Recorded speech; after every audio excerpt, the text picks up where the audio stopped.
सबसे पहले तो मैं निशा जी को बहुत धन्यवाद देता हूँ कि उन्होंने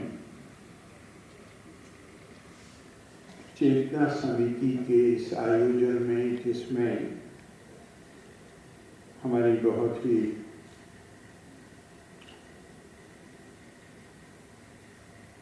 मातृशक्ति को सम्मानित किया, उसमें मुझे भी आमंत्रित किया और धन्यवाद। और आज का दिन उभय भारती जी, जो मुंडन मिश्रा जी की पत्नी थी, शायद कल था महिला दिवस, परसों था। तो आपने महिला दिवस के साथ इस कार्यक्रम को जोड़ा है, लेकिन मुझे लगता है कि महिला दिवस के साथ भी जोड़िए और इसको ज्ञान और प्रबुद्धता के साथ भी जोड़िए।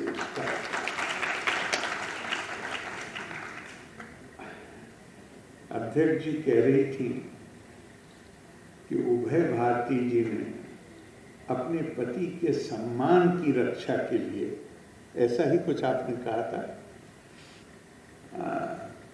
उन्होंने शंकराचार्य आदि शंकर को मजबूर कर दिया अपने तर्कों से कि उन्होंने अपनी उस अभियान को बीच में ही छोड़ के और फिर उनके प्रश्नों के उत्तर देने के लिए 4 महीने या 6 महीने का समय मांगा। मैं इसे इस तरह देखूंगा कि ये पहली घटना नहीं है आदि शंकर के जीवन में। इसे मैं ये कहूंगा कि ये आदि शंकर जैसे महाज्ञानी को ज्ञान की पूर्णता का आभास कराने के लिए,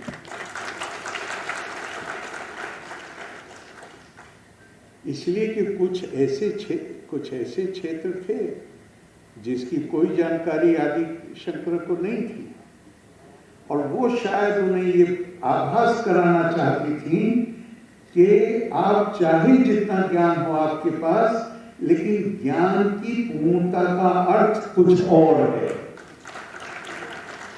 और ऐसा आदि शंकर के साथ पहली बार नहीं हुआ। अद्वैतवाद के प्रणेता, और उस कम उम्री में क्या उनकी समझ थी कि जब नर्मदा के किनारे अपने जिन गुरु को ढूंढते हुए जा रहे थे वो मिल गए, गुरु से ही गुरु का पता पूछा, तो गुरु को उत्सुकता हुई कि इतनी कम उम्र का बच्चा ये मेरे पास किस लिए आना चाहता। तो गुरु कहते हैं तुम कौन हो? क्या जवाब है।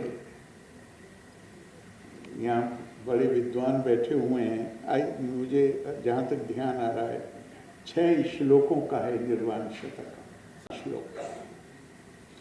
शुरुआत करते हैं, पूछा तुम कौन हो ये तो बताओ। का मनोबुद्ध अहंकार चित्तानि न चा श्रोत्र जीवे न चा घ्राण नेत्र न चा व्योम भूमि न तेजो न वायु चिदानंद रूपा शिवो हम शिवो। उस ध्यान रखिए, उस कम उम्री में ये उनकी चेतना का स्तर था।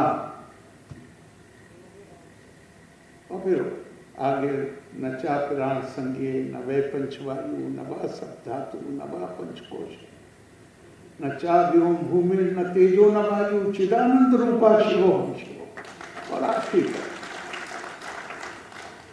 ये चेतना का स्तर जिसका हो वो महाज्ञानी, वो ऐसा प्रबुद्ध विभूति। बनारस, मैंने कहा ये पहला मौका नहीं था जो उभय भारती जी के साथ पेश आया, इससे पहले भी ऐसा मामला पेश आया उनके साथ। बनारस में गए नहाने के लिए गंगा, अद्वैतवाद का प्रणेता जो कह रहा है मैं ये भी नहीं हूं, मैं ये भी नहीं हूं, मैं ये भी नहीं, मैं ये भी, सच्चिदानंद रूपा शिवोहम शिवो, मैं तो सचेत आत्मा हूं, चैतन्य आत्मा। अब वो आ रहे हैं नहा के बनारस, अब तो बनारस बदल गया, उनके जमाने में गलियां और भी संकरी रही हूं। सामने नजर आया एक चंडाल अपने 5 कुत्तों को लेकर खड़ा था, ये गंगा नहा के आ रहे थे। तो ये सब गौर करिएगा, ये कोई ये सोचने की बात है कि बहुत सारी चीजें हम बगैर सोचे समझे उन संस्कारों के नतीजे में जो हमें अपने परिवार से मिलते हैं, अपनी पृष्ठभूमि से मिलते हैं, हम उसके मुताबिक अपनी प्रतिक्रिया देते हैं। तो अद्वैतवाद का ऐसा प्रणेता चंडाल से कहता है गच्छे गच्छति, रास्ते से हट जाओ।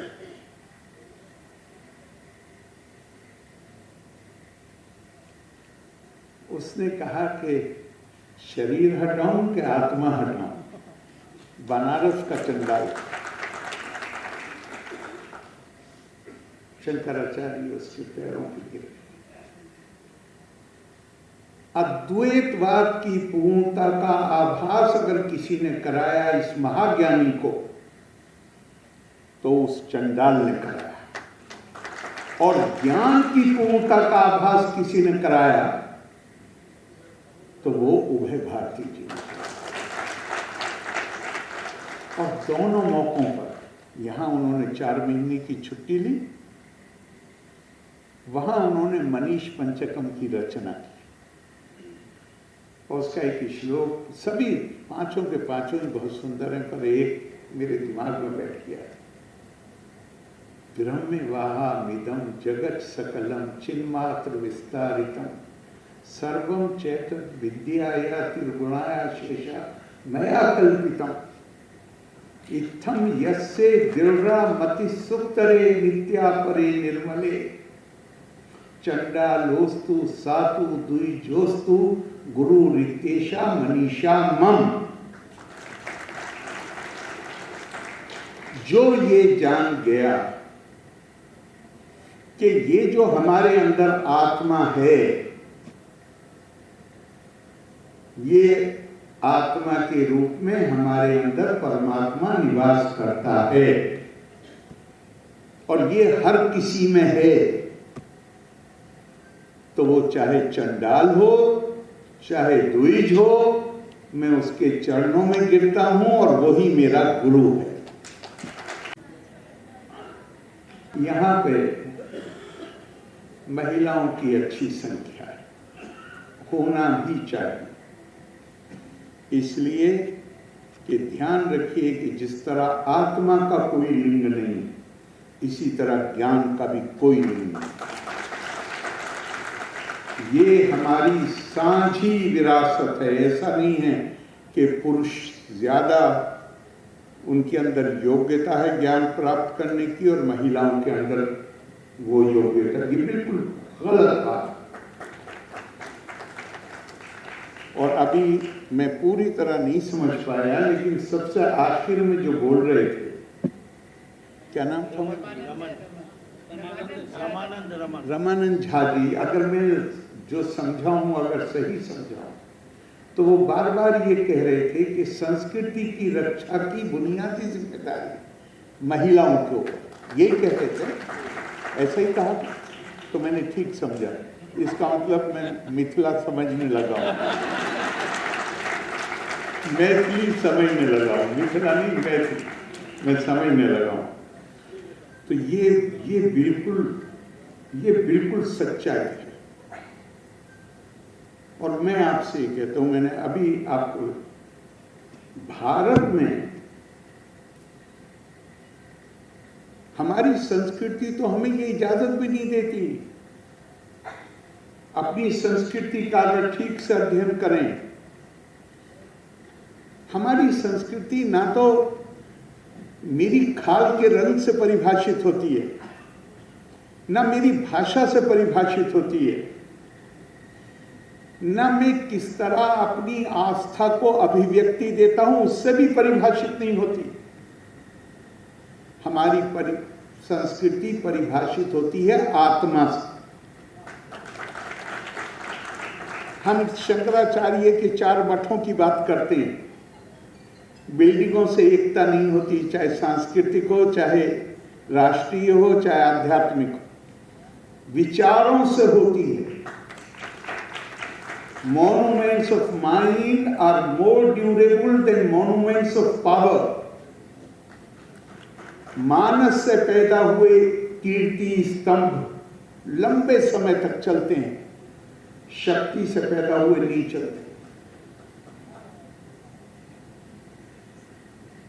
तो हमारे यहां तो कहा गया कि भारतेषु स्त्रिया पुरुषो नाना वर्णा प्रकृति नाना देव अर्चने युक्ता नाना कर्माणि कुर्वते। भारत की स्त्रियां पुरुष अलग अलग उनके रंग हैं, अलग अलग भाषाएं हैं, अलग अलग देव हैं, अलग अलग रस्मों रिवाज हैं। तो फिर क्या चीज जोड़ती है हमें यही चीज जोड़ती है। हमारे मनीषियों ने कहा कि ये जो विविधता नजर आती है ये नैसर्गिक है, नेचर का लॉ है, इसको स्वीकार करो, इसको सम्मान करो, लेकिन जिज्ञासा होनी चाहिए। और बहुत शॉर्ट में अगर मैं कहूं, लंबा नहीं बोल सकता हूं सर, स्वामी विवेकानंद ने कहा कि भाई जीवन का उद्देश्य सुख की प्राप्ति नहीं है, ज्ञान की प्राप्ति है। और ज्ञान का उद्देश्य क्या है? कहा ज्ञान का उद्देश्य है अपने अंदर ये क्षमता विकसित करना जहां सामने से नजर आने वाली विविधता के पीछे छुपी हुई एकता को देख सके। तो हमारे ये जात पात संप्रदाय ये सब वास्तविकता है, मैं इसको डिनाई नहीं कर रहा हूं, लेकिन ये हमारी एम्बिशन नहीं है, ये हमारी महत्वाकांक्षा नहीं है। हमारी महत्वाकांक्षा है इसके पीछे छुपी हुई जो एकता है उसको उजागर करना। तो ये माओं पे खास तौर से जिम्मेदारी है, मातृशक्ति की खास दायित्व है कि बच्चों को ऐसे संस्कार देना कि जहां वो भाषा का प्रयोग न करें जो भाषा हमारे बीच में दीवारें खड़ी करती है, बल्कि उस भाषा का प्रयोग हो जहां पुल बनाने का काम किया जाए। हम सब अलग नजर आते हैं, सगे भाई बहन होते हैं, उनके भी कभी कभी रंग अलग होते हैं, उनके टेस्ट अलग होते हैं, अलग अलग तरह का खाना पसंद आता है, अलग तरह के रंग के कपड़े पसंद आते हैं। ये तो क्या खास बात है? प्रकृति यान्ति भूतानि, हर व्यक्ति वो करता है जिस प्रकृति पे उसे पैदा किया गया, लेकिन उससे उसकी वास्तविकता खत्म नहीं होती। और वो वास्तविकता क्या है? वो वास्तविकता है देहो देवालया प्रोक्तो जीवो देवा सदाशिवा। हमारे सब के अंदर विविध जो हमारे शरीर है ये उसी एक परमात्मा का है। सो कामायति बहुश्याम प्रजायेति। और जब आदि काल में परमात्मा तत्व ने कामना की मैं अपनी प्रजा को पैदा करने के लिए बहुरूप हो जाऊं, हम उस परमात्मा के बहुरूप हैं और हम उसके बहुरूप हैं, तो हमारा मूल तो एक ही है। हर इंसान के अपने तरीके अलग हो सकते हैं। तो हम अगर अपने बच्चों को के बारे में ये सचेत होंगे और ये उन्हें सिखाएंगे तो मुझे पूरा विश्वास है कि समाज में बहुत सारे तनाव जो आज हमें देखने को मिलते हैं, शायद हम उन तनावों से, शायद नहीं निश्चित तौर पे हम उन तनावों से मुक्ति पा लें। जिम्मेदारी हमारी सबकी है, लेकिन माँओं की जिम्मेदारी खास है। और आखिर में मुझे श्रीमद् गीता का, भगवत गीता का एक श्लोक याद आ रहा है यद यद विभूति मत सत्तमं श्रीमत् ऊर्जितम एवावा तत्तद एवा अवगच्छा त्वं ममा तेजोंश संभवम। जहां कहीं तुम, दुनिया में कोई दूसरी संस्कृति ये कहती नहीं है। उन्हें मेरिट को क्या कहेंगे साहब, गुणवत्ता अपनी परिधि के बाहर नजर नहीं आती। भारतीय संस्कृति कहती है दुनिया में कहीं भी यद यद विभूति मत, जहां सुमधा असाधारण सुंदरता देखो, असाधारण प्रतिभा देखो, असाधारण ऊर्जा देखो, कोई भी सकारात्मक शक्ति असाधारण देखो, जान लो कि ये मेरे ही अंश से पैदा हुई है। तो आज जब हम उभय भारती जी का जन्म दिन मनाते हैं तो हम इनके अंदर जो वो दिव्य शक्ति थी जिसने महाज्ञानी शंकराचार्य को ज्ञान की पूर्णता का आभास कराया, उसको हम नमन करते हैं। लोका समस्ता सुखिनो भवन्तु। धन्यवाद। जय हिंद।